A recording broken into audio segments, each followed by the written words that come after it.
General appraisal normal, TM joints normal, lymph nodes normal, intraoral exam normal, lips and buccal mucosa normal, oropharynx and tonsils normal, palate normal, floor of mouth normal. Well, it's this medical report which was the bone of contention in what seems to have been an own goal. The defense on Tuesday had handed up a dentist's medical report which suggested that Ntanzi had no injuries.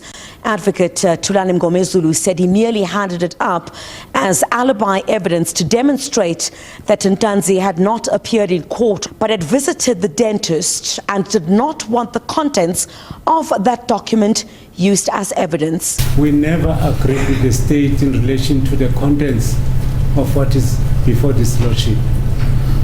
My lord, that is a copy in the first place. What I've canvassed to the state, I requested to see the original of that document because a copy cannot be handed to the court. Primarily, we want to establish the authenticity of the document.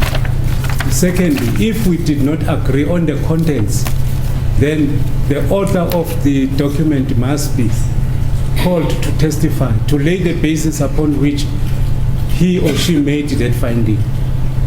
Number two, the witness concerned, based on the contents of that statement or of that report, cannot explain. He has no medical background.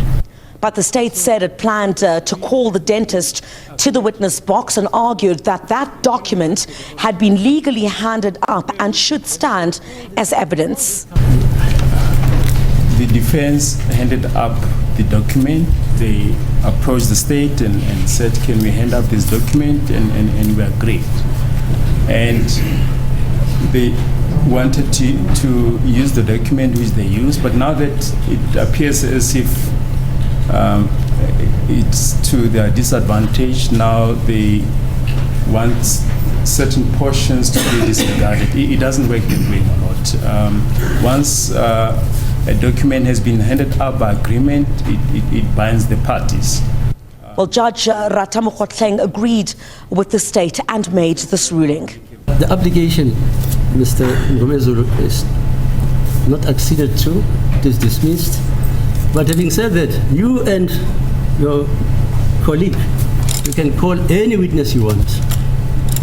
But the application to exclude this evidence, which was formally tendered in this court, is refused because it's not in the interest of justice. Meanwhile, another police officer who drove accused number 1 Muzi Sibiya confirmed a previous testimony that Sibiya had pointed out the crime scene. So tomorrow an application will be heard as the state wants to introduce new evidence. Criselda Lewis, SABC News at the High Court in Pretoria.